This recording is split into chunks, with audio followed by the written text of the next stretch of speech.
Yeah. All right, good evening and welcome to the Limerick Planning Board meeting for Wednesday, October 15th, 2025. We get stand for the flag salute.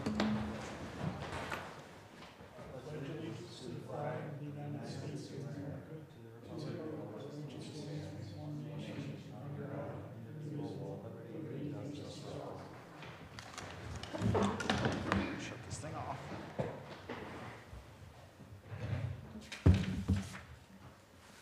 All right, so tonight, sorry, I forgot your name. Ralph. Yep, we have Ralph from Novel Energy here to go through the conditions for a solar farm at off Joel's Ridge Road. Okay. Do you guys want to go right into that, or do you want to? Yeah, let's just do that. All right. So, if you want to take the podium, Ralph.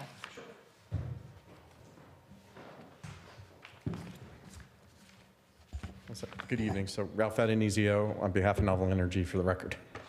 Okay.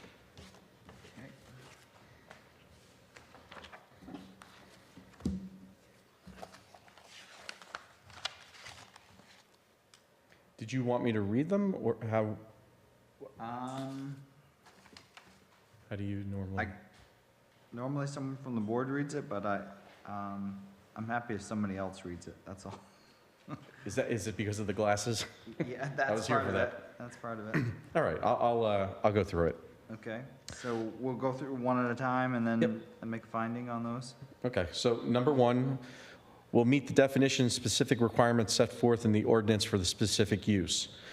Answer, the purpose of the solar garden development conforms to the regulations and dimensional standards outlined in the Town of Limerick Solar Ordinance. The conditional use application has been filed and meets all requirements in the solar ordinance, as shown by documents submitted to the Planning Board for review. As demonstrated in the following responses, the proposed use will fit the character in the zone and not negatively impact the community.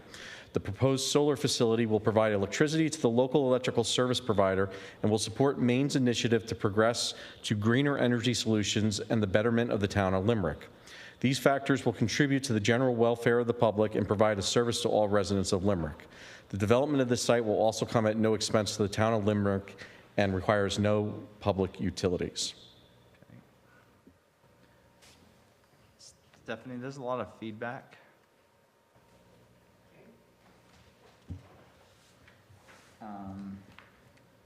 Does the board have any comment on that? Answer? Okay. Nope. I'll make a motion that we, based upon the information provided by the applicant, that this condition is met. I will second that. Okay, moved and seconded. Any discussion on that? Okay. So,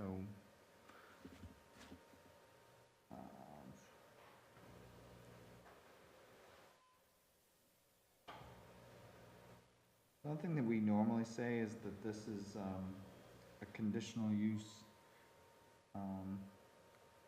in the residential farm and forest zone.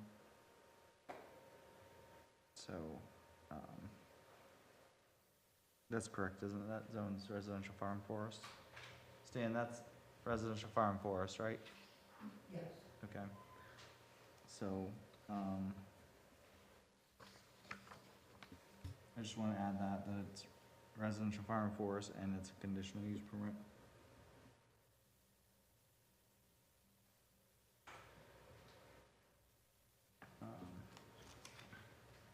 All in favor of that? Okay. Number two, will not have a significant detrimental effect on the use and peaceful enjoyment of adjacent or nearby properties as a result of the noise, vibration, fumes, odor, dust, light, glare, or other causes. Answer, the proposed solar facility will not create any noise, vibrations, fumes, odors, dust, light, or glare impacts. Once the site is constructed, it will require minimal maintenance with only 1 to 2 trips per month for occasional service. There is no proposed exterior lighting for the solar facility as access to the site is not anticipated at night. The proposed development will be set back from Doles Ridge Road and New Dam Road. Previously, new landscaping plantings for the screening were planted in the existing meadow area. We will be doing additional plantings in the area where there are some gaps. Okay.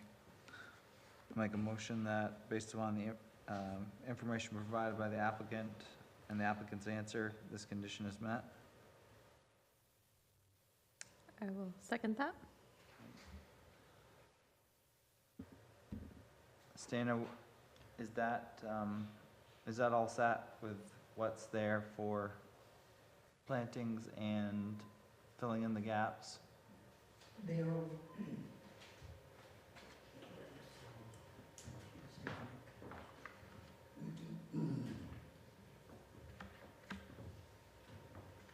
are aware that some of the trees have not survived, and they will be replacing those. And so what's there and filling in the gaps is adequate? Correct. Okay. And we'll also work with Stan to, if there's something else he identifies that thinks needs a little more, Okay. we'll certainly take care of that as well. Okay, so, any other comments on that? No, I think when we did the site walk, we made it clear that they don't make any noise. They just kind of slowly rotate with the sun and Okay. makes sense. So, all in favor? Okay. Number 3, will not have a significant adverse effect on adjacent or nearby property values.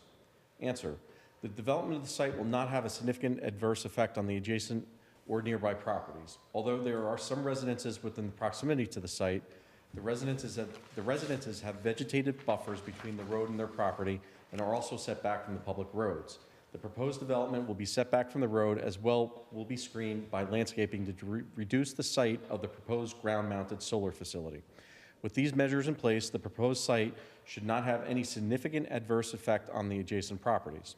Also, as stated in the meeting, based on the abutters' questions, we will not have any lights at this location. So, based upon the information provided by the applicant at the site walk, the public hearing, and the applicant's answer, this condition is met. Is there a second? I'll second that. Okay. Moved and seconded. Any discussion on that? Okay, all in favor? Okay. Number 4, will not result in significant hazards to pedestrian or vehicle traffic or significant traffic congestion. Answer, due to the nature of the proposed development, there will be no significant hazard to pedestrian or vehicle traffic. Since no buildings are proposed on the site, there will not be an increase in traffic volumes that would result in significant vehicle congestion in the vicinity of the development. The development will also be fenced off from pedestrians for their safety and to deter any unauthorized person from entering the site. So I make a motion that based upon the information provided by the applicant, the site walk and the public hearing, this condition is met. I'll second that. Okay. That was a race to see who I got the know. second I was like, first. Any discussion? Okay. No, that one's pretty straightforward. All in favor? Okay. Number 5, will not result in a significant fire danger. Answer, the proposed development of the site will not result in a significant fire danger. All electrical work will be completed in compliance with all applicable codes and regulations. Electrical permits will be applied for and inspections will be scheduled at the appropriate times. Okay. I'd like to make a motion that based upon the information provided by the applicant, the site walk, the public hearing, and the fire department inspection report, that this condition is met. I'll second that. Okay, moved and seconded. All in favor? Okay. Number 6, will not result in significant flood hazards or flood damage, drainage problems, ground or surface water contamination, or soil erosion. Answer, the proposed development of the site will not result in significant flood hazards or flood damage, drainage problems, ground or surface water contamination, or soil erosion. The development employs a stormwater management and erosion control plan that controls the runoff created by the development and is designed not to create erosion problems. The proposed development is not located within a flood zone per FEMA maps. Make a motion that based upon the information provided by the applicant, at the site walk, the public hearing, and this answer, the condition is met. I'll second that. Okay. All in favor? Okay. 7? Number 7, will not create a safety hazard because of inadequate access to the site or to the buildings on the site for emergency vehicles. Answer, the proposed development will have a 14-foot wide gravel entrance with a 15-foot wide radius and turnaround at the end of the access road. That needs to be corrected. The entrance will provide any necessary access for emergency vehicles and will not create a safety hazard. Make a motion that based upon the information provided by the applicant, the site walk and the public hearing, this condition is met. I'll second that. Okay. Questions? All in favor? Okay. Number 8, has proposed exterior lighting which will not create hazards to motorists traveling on adjacent public streets, is adequate to the safety of the occupants or users of the site, will not damage the value and diminish the usability of the adjacent properties. Answer, the proposed development does not have any proposed exterior lighting that would cause or create hazards to motorists on adjacent public streets. Maintenance and other technicians accessing the site are expected to be using the site during the day and will not during the night. Since no exterior lighting is proposed for the site, there's no negative impact on the usability or value of adjacent properties. Okay, make a motion that based upon the information provided by the applicant at the site walk, the public hearing, and this answer, this condition is met. I'll second that. Okay. All in favor? Number 9, make provisions for on-site buffers or landscaping which provide adequate protection to the neighboring properties from detrimental features of the development. Answer, the proposed development will meet all required setbacks and screening to provide adequate protection to the neighbors' properties. We will also be filling in empty spaces with additional landscaping to aid in the buffering the proposed development, from the road. Okay, we can make a motion that based upon the information provided by the applicant, the site walk and the public hearing, this condition is met. I'll second that. Okay, moved and seconded. Discussion? All in favor? Okay, Number 10, make provisions for vehicle loading and unloading and parking and/or for vehicle and pedestrian circulation on the site and onto adjacent public streets which create neither hazards to safety nor impose significant burdens on the public facilities. The internal access road and spacing between panels and electrical equipment provide adequate circulation for maintenance vehicles and personnel within the site. make a motion that based upon the information provided by the applicant, the site walk and the public hearing, this condition is met. I'll second that. Okay. Moved and seconded. All in favor? Number 11, make adequate provisions for disposal of wastewater or solid waste and for the prevention of ground or surface water contamination. Answer, due to the nature of the development, watershed and solid waste disposal services are not required. Any waste materials generated during construction will be disposed of by a hired contractor conforming to the standards set forth by the Maine Department of Environmental Protection. Make a motion based upon the information provided by the applicant that this condition is met. I'll second that. Okay. The only question I had was, we do talk about decommissioning, and I think it's handled later. Do we want to add anything here? It's handled in the solar ordinance. We also have a decommissioning bond that we have to do per state law. Yes. I think it's for the town, right? Yes. Okay. I think we can handle that later unless anyone feels strongly about handling it now. I do not feel strongly. Okay, so all in favor? Okay. Number 12. Number 12, make adequate provisions to control erosion or sedimentation.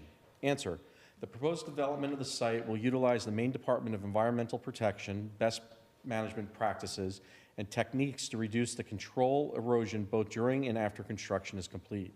During construction, silt, socks, or erosion control berms will be constructed around the limits of the work. Slopes will be lined with protective matting, and stabilized construction entrances will be constructed to control the sediment from leaving the site and to prevent erosion. Make a motion that based upon the information provided by the applicant, the site walk and the public hearing, that this condition is met.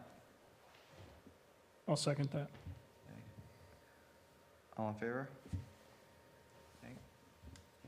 Number 13, make adequate provisions to handle stormwater runoff and other drainage problems on the site. Answer, the development will not alter the site grades or change the direction of stormwater flow. The area around the panels will remain impervious and stormwater runoff will flow to the surrounding vegetative buffers as in the current conditions. Erosion control matting will be installed below the drip edge of the panels to prevent any erosion. Make a motion that based upon the information provided by the applicant, the site walk and the public hearing, this condition is met. I'll second that. Okay. All in favor? Number 14, provide for a water supply which will meet the demands of the proposed use. Answer, the proposed development does not require a water supply. I make a motion that this condition is not applicable. Second that. All in favor? Number 15, makes adequate provisions for the transportation, storage, and disposal of hazardous substances and materials as defined by state law. Answer, the site will not require the need for transportation, storage, or disposal of any hazardous materials. Okay. Make a motion that based upon the information provided by the applicant, the site walk and the public hearing, this condition is met. I'll second that. Okay. All in favor? Is it met or not applicable? I think it's met because I don't know, it doesn't matter, however you want to say it. It's fine. It's the I'd same say it's thing. met. So, It would be disposal of things during construction. that's right. Okay, Okay. I'll second that. All right, so all in favor? Okay. Number 16, will not have an adverse impact on significant scenic vistas or significant wildlife habitat, which could be avoided by reasonable modification of the plan. Answer, the proposed development of the site will not have any adverse impact on the significant scenic vistas or significant wildlife habitat. The site plan has been reviewed by both the Maine Department of Inland Fisheries and Wildlife and the Maine Natural Areas Program to determine if any significant wildlife or wildlife habitat will be disrupted in the development of this site, and none have been identified or reported. We do leave a 12-inch space around the bottom of the entire fence, which is already existing, to allow this passage of small animals and keep larger animals out of the area. Make a motion that based upon the information provided by the applicant, the site walk and the public hearing, this condition is met. I second that. Stan, this fence deal where they have a 12-inch gap underneath, is that a normal thing, or? Yes, it is, and again, it's for the smaller habitat to continue to live and thrive as it always has. But the bigger animals, they don't want to get inside, and then they get confused and won't be able to find their way out and cause problems with the. What about kids getting in and out of there? Normally, you don't, in most solar farms, that's consistent with the 12 inches, so. Is I that big haven't- enough for a person to get in and out, or? It would be hard for somebody to get in and out of there. Is that a normal thing for you to We do it on every single site we've worked on in Minnesota, Maine, and also Illinois. And I think it's a pretty standard thing throughout the industry. You haven't had trouble with that at all? I mean, I might have mentioned, the only trouble we've ever had was in, can't remember the name of it now, just drew a blank, where they actually broke in through the fence and they hot-wired all the equipment during construction and ran over all the arrays 2 years ago, 4th of July weekend.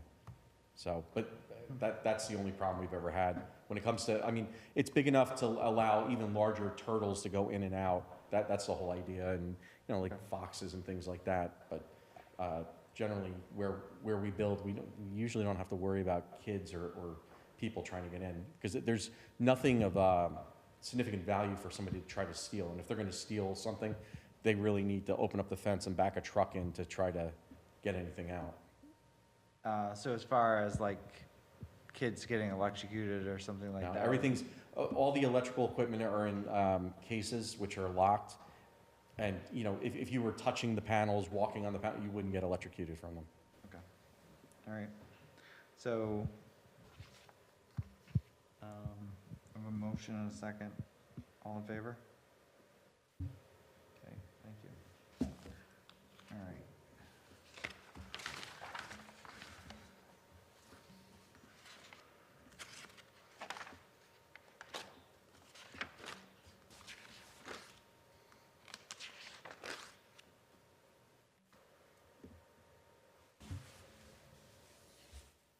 So I don't really remember how we went about going through the solar array ordinance, Stan. There are three pretty major things that we need to ensure.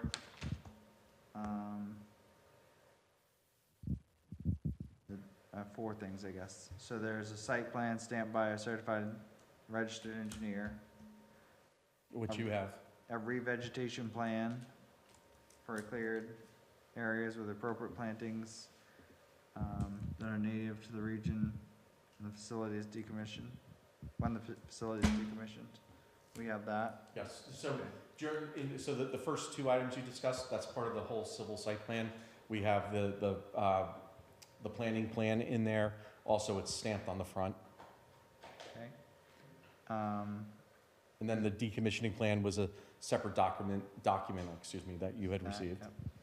And then there's a waste stream management plan. Also, and I think I've seen that as well. Yeah. Okay. So,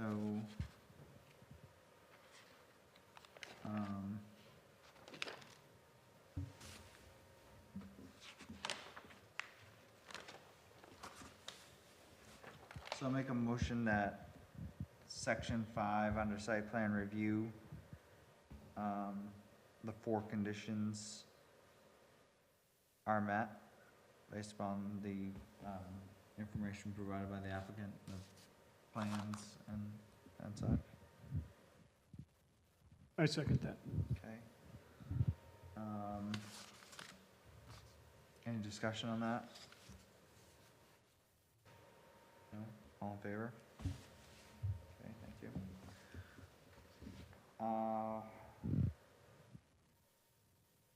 There's a guarantee for removal.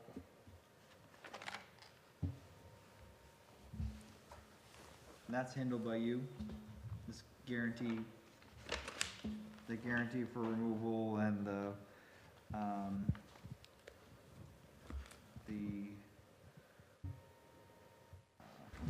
to come up with a removal cost and all that stuff, that's handled by you. Yeah, and you have the performance guarantee on there. Yeah, that's part of the decommissioning Yeah. plan. Okay, all right.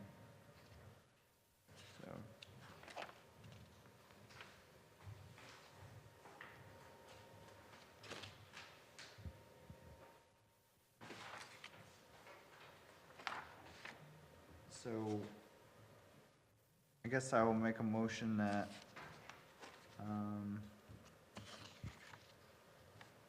this solar array shall conform to all, applicable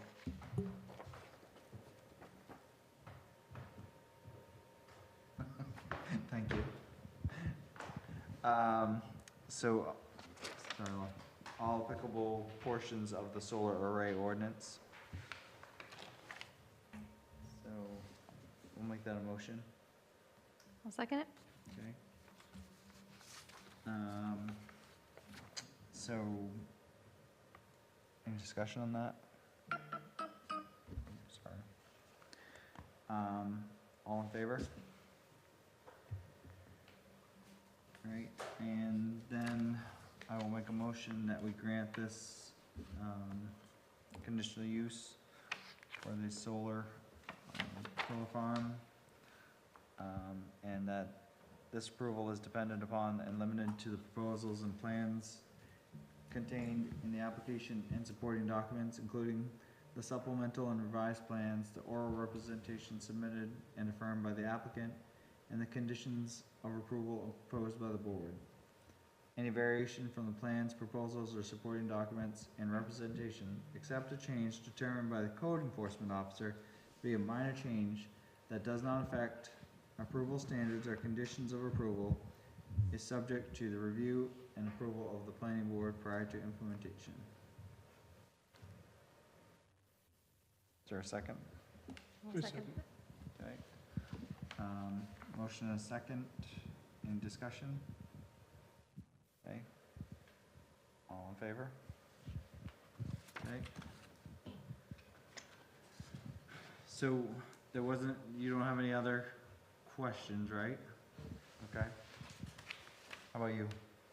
Nope. Nope. Okay. We'll So- work with Stan for additional plantings if he Okay. determines there's areas that he wants a little more. And, Okay. So, we will have some findings of facts to sign, Okay. and we'll be in touch with you as soon as those are done. Okay, sounds good. Okay. How long is a approval good for? It's good forever, isn't it? No, this is 2 years? As long as something started within 2 years, Okay. which, again, it already has, so, the significant start's already started. You've got the fencing around it, so that's the structural part. Oh, I guess I misunderstood what you meant. Well, yeah, I mean, because I kind of was looking at this almost as like a totally new application, even though there's a fence around it. And again, the only reason why is because from this, at this point now, that's when we start to look into ordering the equipment and everything. So the lead times and everything sometimes take at least a year, sometimes more. So I just want to know, but we'd always be in contact with you anyway if there's.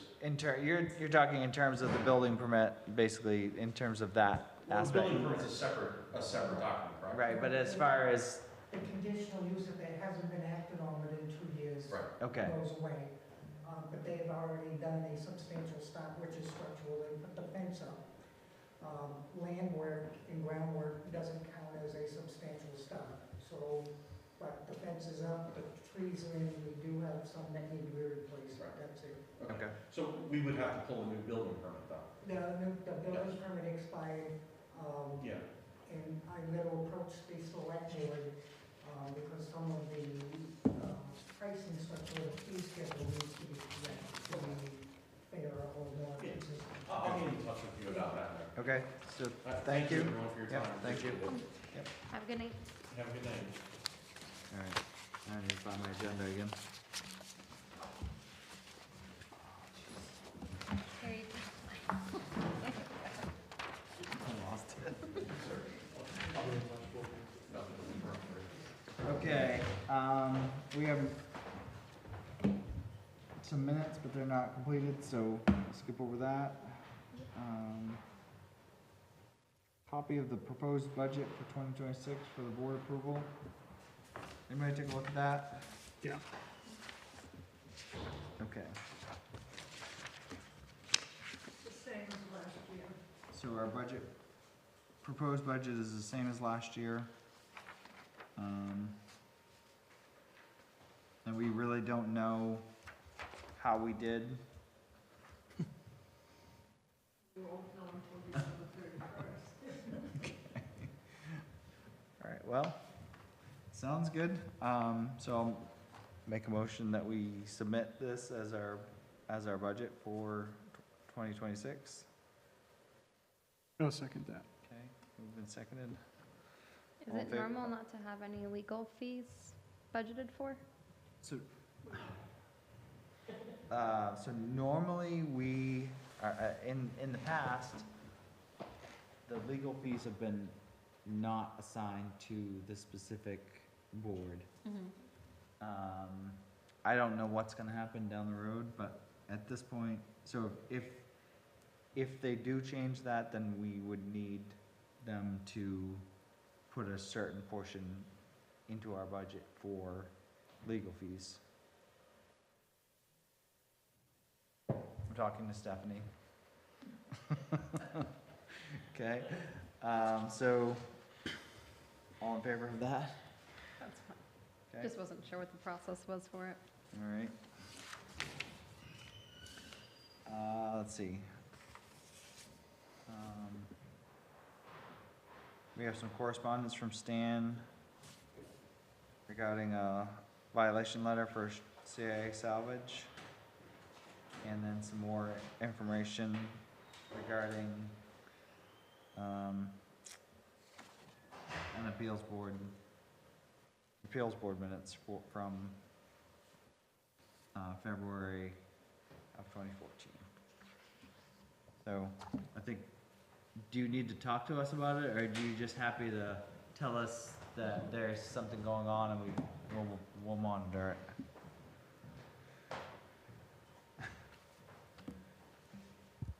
Just a quick update. I know you guys have received all the emails. There was a violation, again, repeatedly for operating on a Sunday. And again, going back and forth with the violator or the person that did the violation. Some other things have come up, so I'm in the process of pulling that all together to issue an official violation, which will be presented to both the select board and the planning board, because both have issued certain permissions under conditional uses for that. That is for Route 5 or 366 Secocas. We have, to give you an update on, well, while we're on Route 5, the tire pile issue right now was he needed to establish a fire area around the tire pile, which requires a 25-foot area now that is all gravel, no brush, no cars. There was cars within the tires, there was brush and trees. He has removed the vehicles. He's got to remove some more of the brush. He's doing some grading out there at the moment, and so the fire chief and I will be out there again next week to re-inspect that area. He's also supposed to be working on the used car sales area, and I'm working with DMV on that. Actually, I stand corrected, it's not DMV, it's BMV, because there are some requirements the state requires in order to have the used car sales area too. So back onto 41 Range Road, there is some building material debris that is on site. There was tires. Those tires have been removed and brought to Route 5. The building materials, apparently, quoting Sean Gerard, is DEP told him he could burn it on site. He cannot burn it on site. He has not completed planting the trees. He has not finished the 2-to-1 slope. He does not have the retention area completed for the runoff coming down the driveway. So there are some things we're watching, and I've got to bring to his attention, and I will CC both boards again on that as well. Are there any other concerns that I can address or have not addressed that I need to address? So Stan, I wanted to just ask you, while you're right here, you consider the tire permit by rule to be a minor change? It is a minor change, actually. The permit by rule actually made it more official, which gave the local municipality more enforcement abilities than what he had before. The tires where they were located before, as some of you have already seen on the sidewalk, were mingled into the prep area or where he dismantled the cars. So it was very deceiving on how many tires he had there, and a lot of them were buried underneath the debris, which actually created another hazard. DEP did tell Sean he is allowed to have 37,000 tires there. I've already disputed that. He's not going to have 37,000 tires on site. That would pose another risk for our own fire department and fire protection. Sean is very much aware that he's under the microscope with this, So if he does violate that, that will immediately go to the planning board for a review. Again, this is another area where I'm happy that we have something that gives us a little more control. I am not happy with the way that DEP gave him the PBR, because in all senses, PBRs are supposed to give a public intent or a public notice of intent, and that was never given to the town. And during this time, that was when he was in review, and it would have been more appropriate at that time that all of us were aware that he was doing that. So, but the advantage again to that is it's removed an unseen hazard and now made it more visible and more able to monitor the quantity of tires. So there is a plus there. And then I had one other question. It appears that the area above the shop, the garage, has been expanded, and is being used for more than, what was described at the, when it was permitted. You mean the office area above? From everything above, between the garage and the other building on the top. Okay, yeah. That area appears to be being used as an additional junkyard storage now. And it was only supposed to be for vehicles that were awaiting a title. And it appears to be much more than that now. And that is, he has taken advantage of and spread his storage or pending dismantling and salvaging area. He has been corrected on that, and he is working on that. That is the only area. He was using the used car area as a staging area for cars pending title. That isn't what was agreed on. That is only supposed to be used for used vehicles being sold. Temporary storage of a truck coming in that needed to be moved, I didn't have a problem with that, but the vehicles, as Aaron had mentioned, that are waiting to be scrapped or salvaged, that was impending or impeding on the fire roadways and open ways that we need to have. So that's all got to be brought back into the salvage area or the junkyard area, which again is 3 tiers. He has gotten rid of several thousand vehicles, so hopefully we can continue that progress. But the operation, I understand, is very much done by market value, and he tries to not reduce his salvage when the prices of metal is down, but that's, again, not a town issue. That it still needs to continue to process. There are time frames that a vehicle with fluids in it can be remained on the ground, which is 6 months. So, and we know that's been taken advantage of too. So there is a little bit of work. The progress has been made slow, but again, one thing at a time, and we will make the progress. And he does need to correct all of these things before his next review. Okay, actually, I have 2 more things, actually. So, one, he has not completed his water testing. He has not completed the quarterly water testing for 2 quarters now, is that correct? And that's another major concern. I think I've kept you up to date. He keeps saying there's no water. One of the retention areas or holding ponds has had water in it all summer long. That's the one that's got the skimmer float on the top that's supposed to catch any of the oils and solids on the top. The other one is where the outflow is, where he takes the sample. That one's been bone dry. I'm still trying to get an answer on why that one's not had water in it, because they're both supposed to have a rubber liner underneath, which will retain the water. So if this one on the upper area has had water in it all summer long, why hasn't this other one had water in it? So I'm Didn't we working on that. Didn't The we brook- suspect that had a problem with the liner before? Yes, one of them he had to correct, that was the upper one. But I'm beginning to wonder if there isn't another issue with the lower one, which is the outflow, and that is one of his testing points. And then above that is in the brook before his property. He has to take a water sample there. So that is something that I've been tossing back and forth, and I think in the next review, if not beforehand, when we bring him back before the planning board, that I would recommend that we go back to requiring a third-party supervision. And I know one of the board members has already said that. The excuse that they don't have any test bottles, that is very unacceptable. DEP not to have those when they require all of these facilities to do water samples, not to have them is just not acceptable. It's just hard to believe that they would not have the testing bottles that are required. So Okay, and then my last question is there a time frame for the holding amount of the demo?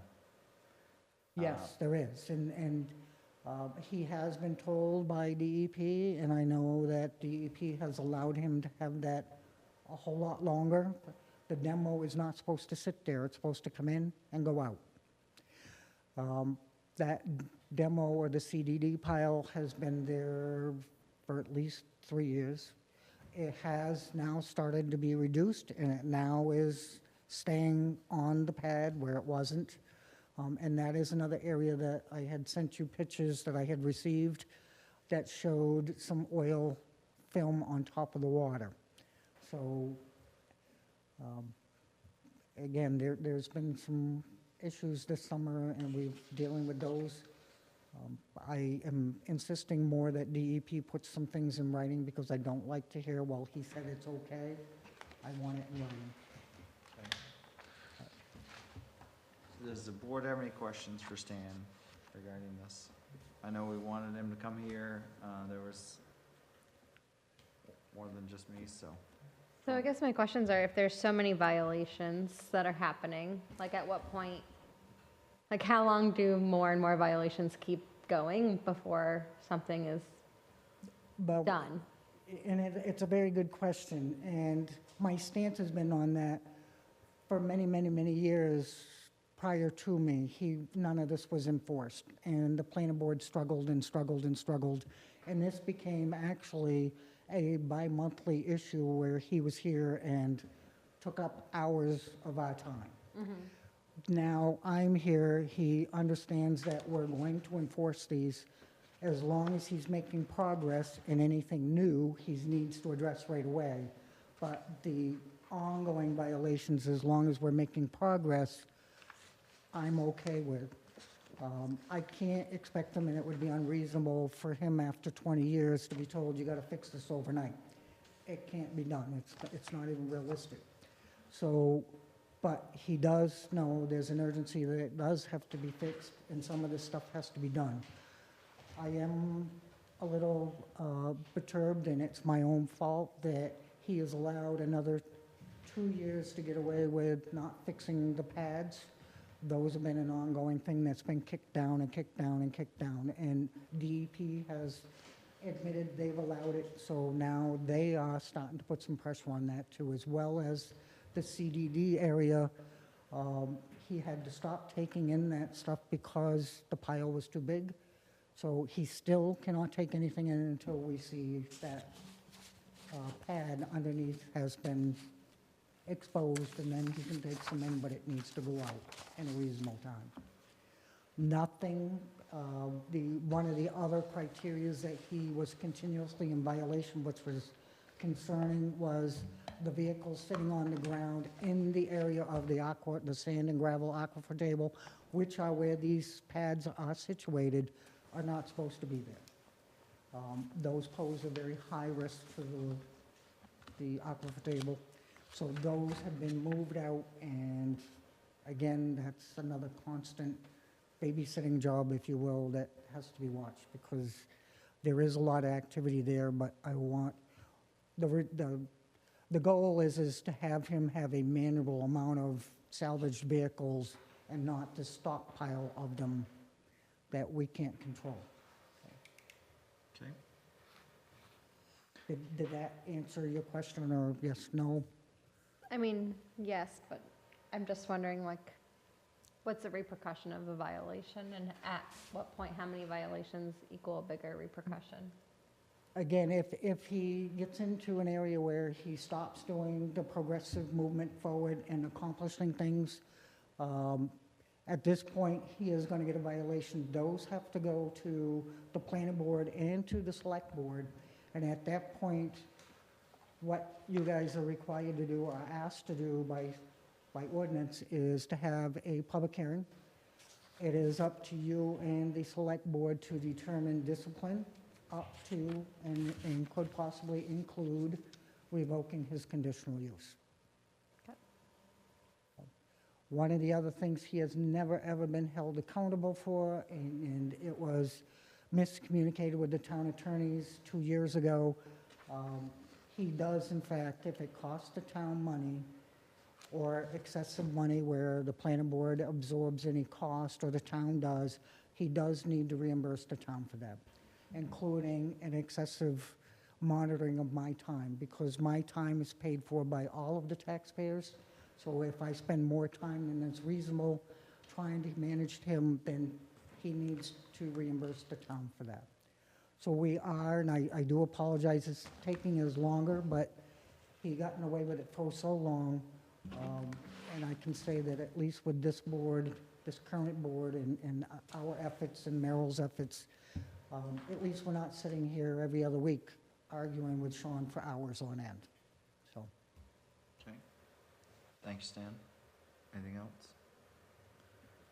I also want to encourage you, if you guys got anything that's concerning, please send me an email.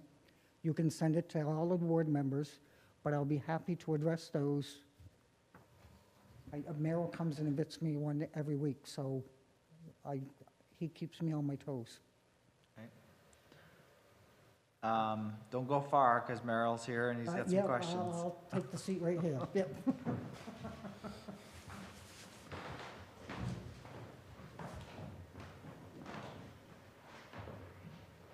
Carroll friend.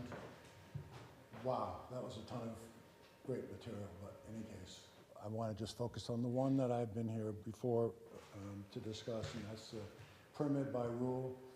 It's sort of weird to me, and I just want to say, as a member of the public, I have no objection to calling the change in the permit by rule tire storage ability more than a minor change, and that's indicated by the fact that he initially had a 1,000 tire limit. He never kept it. I'm not trying to tell you he kept it. This board has cited him on several occasions for that during the review. I'm not saying he didn't have many violations before, including burying them in piles. However, what we just heard from the state, per Stan, is that he can now have 37,000 tires there. And Stan has said, well, I'm not going to let that happen. But the problem is, you don't have anything written. So if the state says it's okay, without having a conversation as a black and white in your conditional use permit, that no, we believe it should be a limit of 5,000 tires, 10,000 tires, whatever. This, when it reaches that, you're just going to be sitting here, I'm going to be sitting here frustrated, because I've come before you saying, you have the ability to modify, you can go up to the limit that they've given them, but anywhere from that 1,000 to 37,000 tires, to me, it seems like we're increasing the community's risk that there's going to be a potential contamination issue someday, or a fire issue someday. 37,000 tires is going to burn a lot longer than 1,000.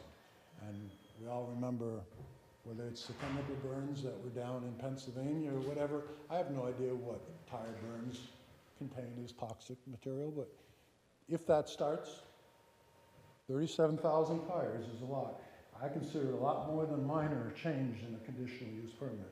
And I know that you've, and I just want to put my objection as a member of the public on record, that it doesn't sound to me minor. I don't know how anyone else would view it, but it just doesn't sound like going from 1,000 tires to, I'm glad that they said it, 37,000, because I only predicted 20-some thousand, 22,000, I think is what I said before. 37,000 is a heck of a lot of tires and a heck of a lot of risk. And I don't know, you can't, I will question, and you even want to talk to legal counsel, when you come to the next conditional use permit, you say, well, maybe next time we can talk about this. Once you let it exist, can you take it away? Yes, you can. Well, Yes, you can. well, I would ask legal counsel that question, because I personally don't want to be put at that kind of risk as a member of this community, and I doubt anyone would be. Thank you. Thank you.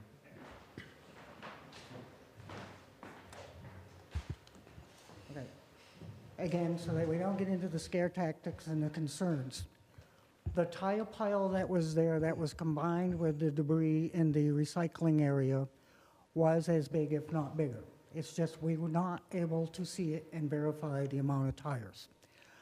The hazards that were there existing before the PBR and we relocated the tires was even worse of a hazard that we had no control over because we weren't aware. And if you've done the sidewalks, you could see tires sticking out of all this debris. You saw tires everywhere else. Okay, so this is, the PBR, the town had no control over and the town had no knowledge of. Okay, that's the state regulation. The PBR does give the town, particularly the planning board and myself, the authority to limit that, to control it, and to call them on the carpet. The 37,000 tires is a formula that they use by the 100 by 100 by 10. And if you take the average tire size, and I do have that because Sean mistakenly shared that with me from Eric Hamlin, it accumulates to a potential of 37,000 tires. So at one time, and probably more than what we were aware of, while it was mixed in with the prep area and the dismantling of the cars, we probably had a whole lot more tires there. Not to mention the tires were everywhere else, including in front of the building, to the side of the building. The hazard is existing, and it was already. He has not, and I have that in writing, said that he doesn't want 37,000 tires there. He's not going to have 37,000 tires there. The hazard to fight a fire with tires of that quantity is realistic, and if it did ignite, you wouldn't be able to put it out. It would have to burn itself out. So it does create a hazard, at least at this point now. It's off the aquifer table, whereas it was on the aquifer table and very much closer to the brook, which exposes Secocas Lake as well. So yes, Merrill has some very valid points, but the PBR gave the town more authority than what we had before, because now it's visible and he can't hide them. And they can't be, by the product of the business and the process of the business, be covered up underneath debris. So, and I have caught him in a situation like that just after the PBR was issued, and I called Eric, and Eric says, well, that's just part of the business. It's not part of the business. The tires come in, they go in that pile. So isn't he in violation of the permit by rule because he doesn't have the 25-foot area around it, though? He does now. He did not have, but I don't think, again, this is another case where DEP, and we can say Eric Hamlin, because at the time Eric Hamlin was the direct communications with Sean. Now it's Derek DaCosta, but Eric allowed him to do things, and Eric didn't communicate very well with Sean. So part of the stuff Merrill provided me, and Merrill wasn't aware what he provided me, gave me all the different PBRs regarding tires and the storage of tires. So after I read all 50 pages, thank you, There was some criterias, and one of them is the 25-foot barrier around the tires. There's also a criteria with 50-foot barrier and a 75-foot barrier. Right now, he's falling under the 25-foot. So that has to be maintained around that, and that's why we have the fire chief involved with this as well. We need to also maintain those fire lanes for this purpose, which never existed before. So these site walks, which reminds me, I would like to recommend us doing them in the fall before we get the rainy season, because when we do them in the spring during the reviews, and I would also probably suggest we should do them annually. That way you guys get a better feel as to if he's making the progress we expect or not. That way it's not just one set of eyes.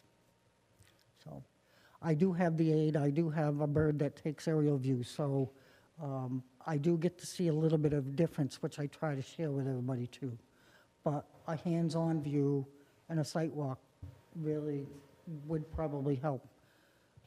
Not always necessary because he's not under review every year, but if we catch something, it's better to deal with it then than it is waiting 2 years or 3 years.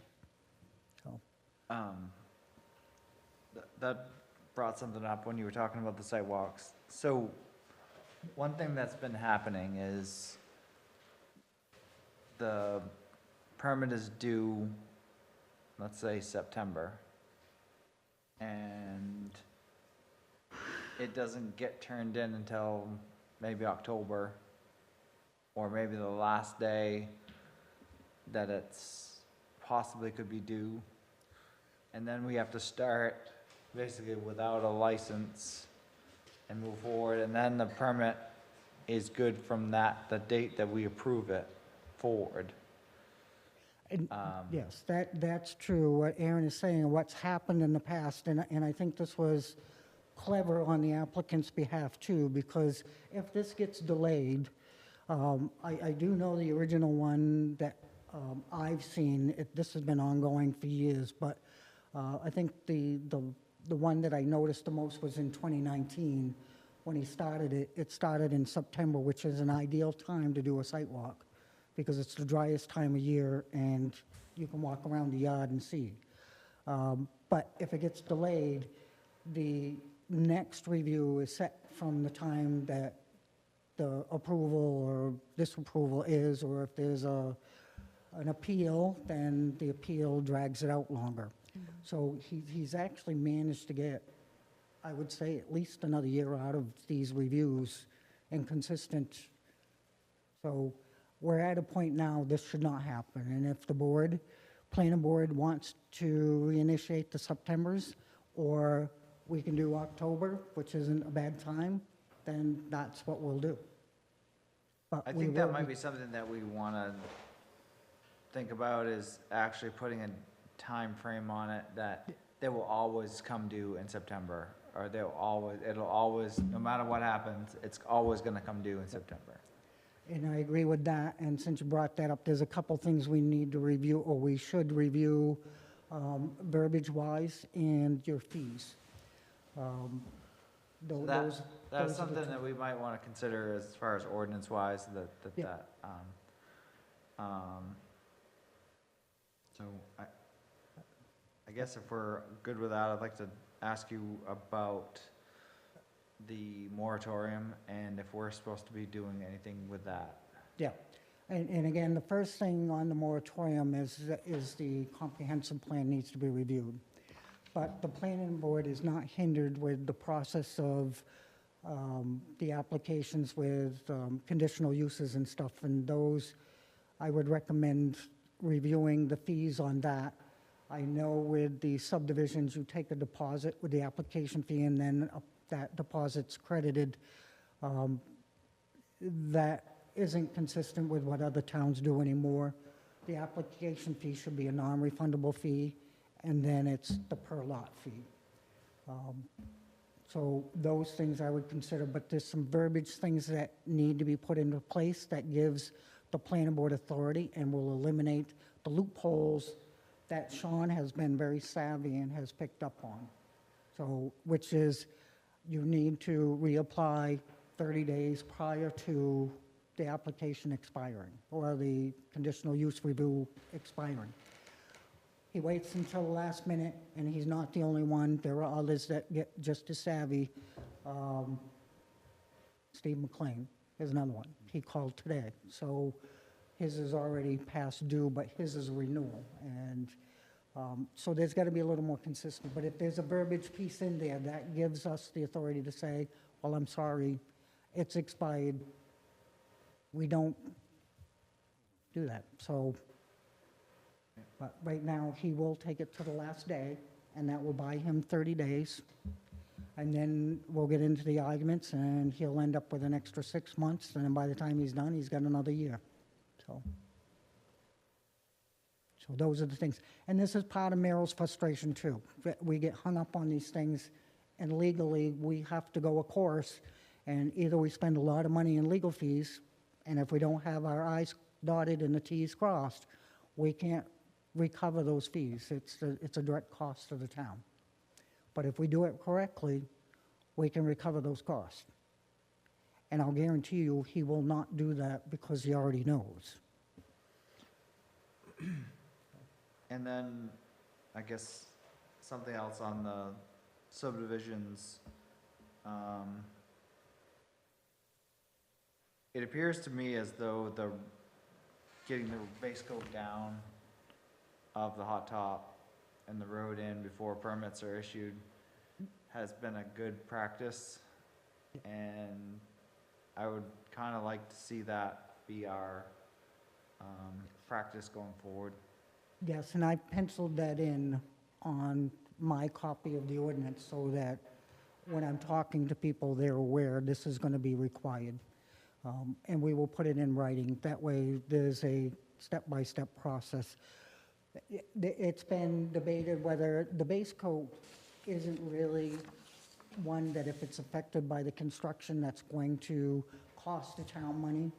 And if you're going to ruin a coat of pavement, it would be the base coat you want to damage, because the top coat is the one that the town ends up with. So it's good. And it also saves code enforcement. The enforcing is, all right, now we got to the last house, but nothing's done. I can't give you occupancy, but it doesn't prevent them from moving in. Okay? And then that's another legal battle. So it's unfortunate, but people do think around the system. It wasn't always like that, but we do have people that's, how can I cheat? It's Here's always another been like that, but you. But, well, again, to have people try and deceive the system, I can see trying to save some money, but they're really costing the town money. We do have a issue with the Deerfield Heights. He tried to challenge me and the town as far as what he was going to do with the hammerhead. Well, unfortunately, it's part of his conditional use with that subdivision, so he has to do it. He's been delayed because now he's been arrested, so he's got a little bit more to go through. But he wasn't going to do it. There, the town has the upper hand because there's only one permit been issued, and that one accesses Rangy Road. The other two are not issued, and they will not be issued until that road is completed as it's supposed to be, and the hammerhead is paved. So he's aware of it. He tried to use the condos or the cottages down here as an excuse. The cottages went through the planning board. He has met the conditions with the planning board. There is a hammerhead, and it will be paved. So, again, just because one person does it and you don't have the facts, that's not an excuse. But that's where it's easy to uphold and enforce, because I can't give him a permit, and I won't give him a permit. So, Thank you, Stan. Merrill wants to talk again. All right, quickly, Merrill. It is quick. It is quick. It's a disagreement with the data that Stan provided about what has been on that site before. You have record from prior reviews when has come, he has said how many tires he estimated were there, which is often in the area of, I think, 10 to 12,000, but I don't want to misquote. You have it in your record. And the last several reviews that you folks have done, so we're talking about still 3 times that number. I would absolutely dispute his numbers. I would think that he easily had the 35,000 tires. If that's what it is, it looked like a giant pyramid out there. I many times as I've been there, I've seen a giant pile of tires. The last time I went, it was like mushed into the bank, and there was mud and everything in the tires. So it's my hope that this is better than what it was, and it was right on top of the aquifer. There's no doubt, and I've said it many times, I'm happy with the removal to a different site off the aquifer. My issue is quantity, and that's what it is. And that's why I do not consider it minor to go from 1,000 tires to 37,000, and I guess I'm going to keep reiterating. And that's because I heard a statement that was said that it's always been that number that have been there, and maybe that's what it is. I'm not a professional, no. The professional who came down here from the States said it was at least on 2 occasions in the area of 10 to 12,000, but I don't want to misquote, so I would reference those particular reports from Mr. Hamlin to suggest that perhaps this is allowing the perception of 3 times that quantity. That's all I have to say. Okay, thank you. Thank you. All right. So with that, I'll entertain a motion to adjourn. I'll second. Okay. Our next meeting is November 5th, 2025. All in favor? Okay, thank you and have a good night.